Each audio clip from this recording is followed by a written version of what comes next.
Bonjour les amis, bonjour les entrepreneurs, c'est Christian et bienvenue à Affranchi. That every Bitcoiner knows by heart. Never sell your Bitcoin, right?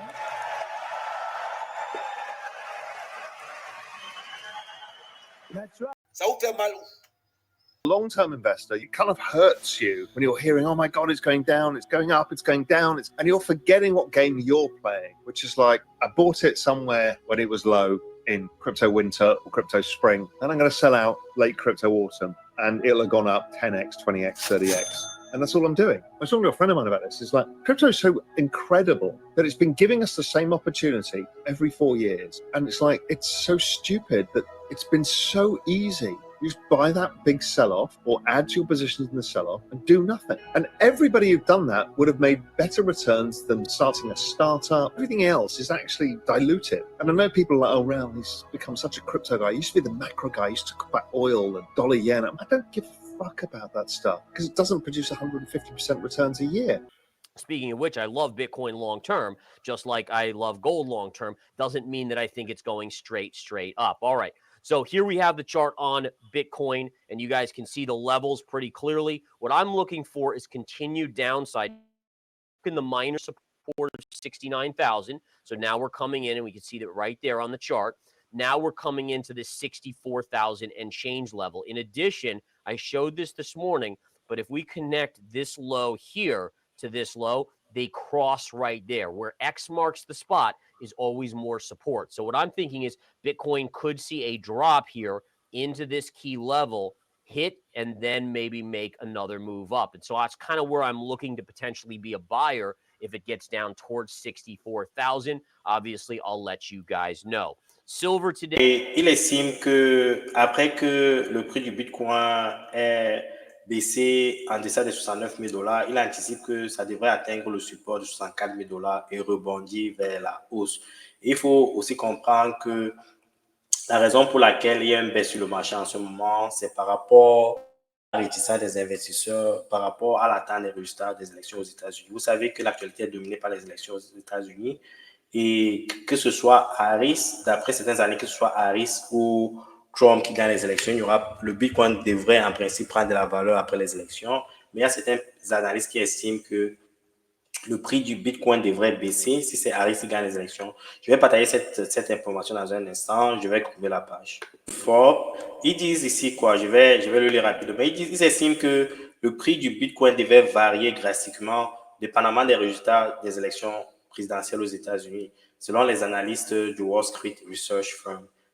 Ils estiment que si le président Trump gagne les élections, parce qu'il a été le prix du Bitcoin à de 68 000 $, à 73 000 $. Et ils pensent que le prix du Bitcoin devrait monter durant les 2 prochains mois de 80 à 90 000 $. Comme certains analystes estimaient que d'ici la fin de l'année, en principe, le prix du Bitcoin devrait atteindre les 90 000 $. OK?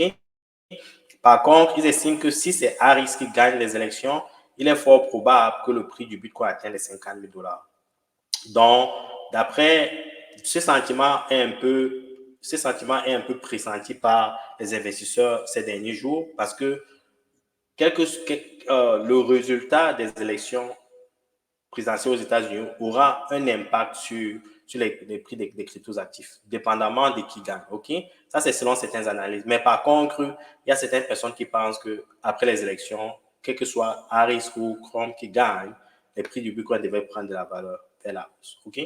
Et je pense aussi, d'après l'analyse technique, d'après l'historique des bull run et d'après le stock-to-flow model, que le prix du Bitcoin devrait atteindre les 100 000 $ d'ici la fin de l'année. Ça, pour moi, c'est presque un fait. Okay? Le prix du Bitcoin devrait prendre de la valeur d'ici la fin de l'année. Et comme je vous ai montré à l'instant l'analyse de Gary Soloway, il dit que du moment où le prix du Bitcoin atteint les 64 000 $, il est fort probable que ça aille vers la hausse, que ça ne descende pas davantage. Donc, les 50 000 $ qu'ils prédisent ici, à mon avis, c'est un peu de l'extrême. OK? Et sur les listings, vous voyez qu'en ce moment, le Bitcoin se vend à 67 515 $. Je vais un instant, je vais changer la visualité. On va aller sur Dark Mode. OK. Si vous voyez, en ce moment, le prix du Bitcoin se vend à 67 515 $. D'après l'analyse de Gary Soloway, il estime que ça devrait arriver à 64 000 $. d'ici les élections, d'ici demain, bon, on verra. Il faudrait qu'il y ait une mauvaise information pour que le prix du Bitcoin perde $3,000 en moins de 24 heures. OK? Ethereum se vend à $2,424. BNB, $551. Solana, $158. Il y a ces derniers jours une dépréciation au niveau des prix de ces actifs, mais vous voyez que ce n'est pas considérable. OK? Ethereum, 3,1% durant les 7 derniers jours. 3,7% durant les 7 derniers jours. Bitcoin, 3,1%. Vous voyez que les pertes ne sont pas considérables, excepté Solana qui a perdu presque 10% de sa valeur. Ceci ne représente rien au niveau des actifs à haut risque comme les crypto-monnaies. OK? On va essayer de voir on va voir les meilleurs performeurs ces derniers jours. Sui 7,6%, Maker 4%, Tokenized Exchange 2,6%.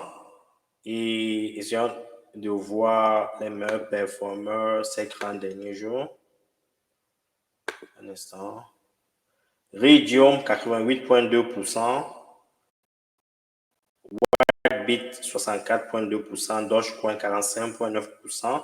Donc les gars, vous pouvez vous balader vous-même et faire des recherches et comprendre les actifs qui performent bien et aussi savoir quels sont les narratifs et dans quel domaine, quel secteur ils sont situés. C'est ça qui vous donne un peu un indice sur les narratifs qui dominent le marché pendant le bull run. OK?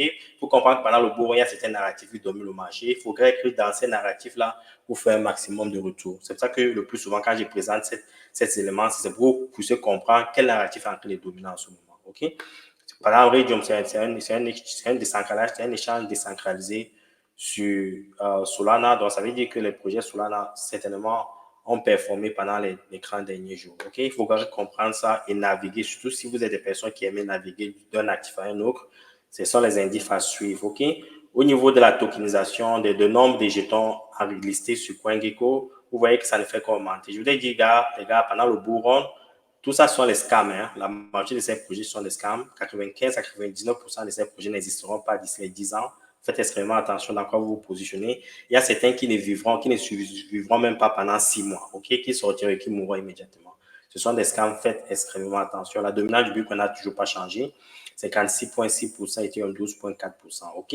Nous ne sommes pas encore dans la saison des altcoins, donc c'est pour ça que ces indices sont importants à suivre et à monitor, OK.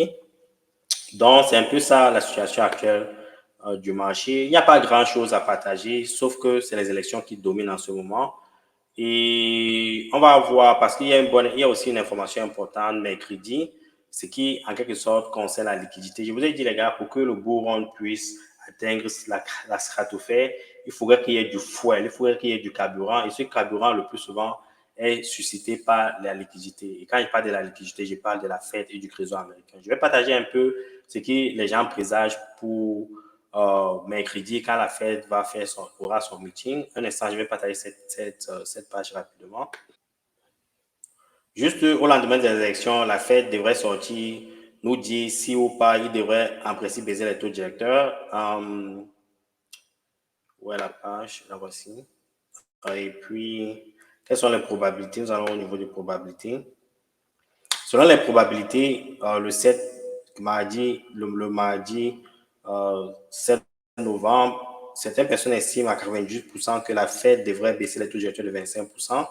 Et le 18 décembre, les gens estiment que la Fed devrait davantage baisser de 25%. Donc, d'ici la fin de l'année, la Fed devrait baisser de 50 points. Moi, j'estime, hein, d'après ce que je pense, bon, je vois que c'est 0% ici, que la Fed devrait baisser de 50 points de base. Je pense que la Fed pourrait baisser de 50 points de base, OK? Parce que d'après les données de l'emploi aux États-Unis, il y a davantage des entreprises qui ont de la peine à créer des emplois, que ce soit au niveau fédéral, ça veut dire du gouvernement, qu'au niveau des privés, OK? Et le rôle de la Fed, en quelque sorte, a été de 2 piliers. Le premier pilier, c'est de lutter contre l'inflation. Le deuxième, c'est d'assurer le plein emploi, OK? Et je pense, je peux me tromper, on saura mercredi en tout cas, je pense que la Fed pourrait baisser de 50 points de base. Parce que quand la Fed baisse toujours drastiquement. Donc, je ne sais pas pourquoi les analystes pensent que ça va être 25 points de base.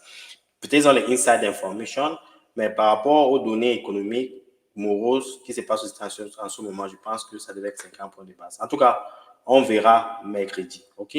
Et ceci devrait en quelque sorte susciter un peu plus de la confiance au niveau des consommateurs et pousser les gens à avoir accès rapide au crédit.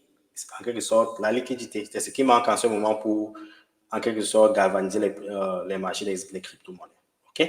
Aujourd'hui, je sais que certaines personnes, en quelque sorte, ce qu'on appelle dans les crypto-monnaies, weak hand, les mains faibles, quand il y a une fluctuation sur le marché, la tendance ou bien la réaction des individus qui ne comprennent pas les actifs et qui sont émotionnellement sensibles et faibles, ces individus ont toujours tendance à vendre leur crypto-monnaie. C'est pour ça que, avant de commencer cette vidéo aujourd'hui, j'ai lancé ces conseils de Trump qui dit ne jamais vendre vos bitcoins. Ok, je l'ai fait pour une raison, parce que quand les marchés baissent, les gens paniquent. Et le plus souvent, les gens paniquent parce que soit l'argent qu'ils ont investi, c'est l'argent qui est très important pour eux, et aussi, c'est souvent aussi l'argent qu'ils ont emprunté aux individus pour pouvoir faire ces investissements-là. Donc, quand il y a une baisse sur le marché, ils paniquent, ils veulent immédiatement vendre. Ok? Avant de vendre, les amis, et comme je l'ai dit, il ne faut jamais emprunter de l'argent pour investir dans les crypto-monnaies. C'est une erreur. Je l'ai fait, je l'ai dit dans ma dernière vidéo, je ne reviendrai pas sur ça. Mais ce qui est important de savoir, c'est que si vous êtes ici pour le long terme, vous allez beaucoup gagner. Ok? Les données démontrent que 95% des individus qui ont investi dans les cryptos, dans le Bitcoin, sont dans le profit. Ça veut dire que ce sont des gens qui ont hodl depuis longtemps et ils sont dans le profit. Ok?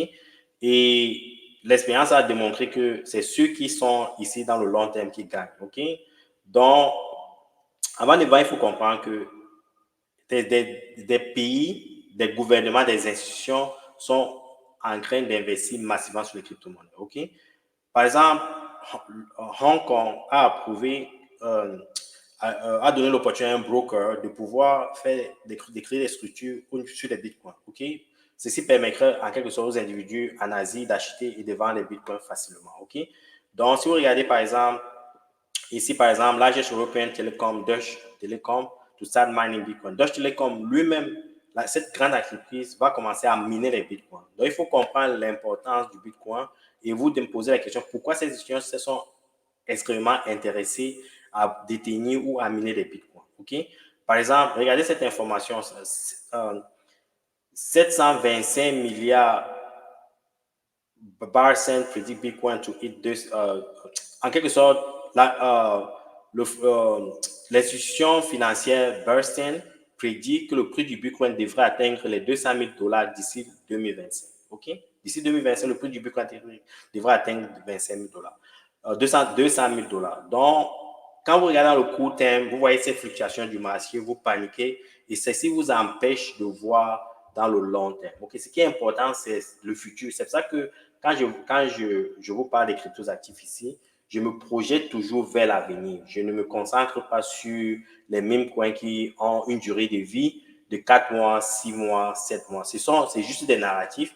Il faut vous lancer dans les fondamentaux parce que les fondamentaux, c'est le long terme. Et vous voyez, si le prix du Bitcoin atteint 200,000, c'est presque un cas crête. Okay? Donc, ça veut dire que les opportunités sont encore là, les opportunités sont immenses et ça, c'est un minimum, les gars. Ça pourrait dépasser 200,000 d'ici 2025. Certains estiment que d'ici 8 ans, le prix du Bitcoin devrait atteindre $1 million. Donc, le long terme est très important et surtout se focaliser sur le long terme. Okay? Ces fluctuations des prix au niveau journalier ou bien weekly, toutes les semaines, hebdomadaires et tout ça, ce n'est pas important, surtout si vous avez une vision long terme. OK? C'est pour ça que je vous invite, les amis, comme bon investisseur, de toujours avoir les visions long terme. C'est ça qui vous permet de créer de la richesse. Ce qu'il y avait à partager avec vous aujourd'hui, si vous avez des questions, vous savez comment me contacter. Entre-temps, je vous souhaite une bonne soirée. Ciao.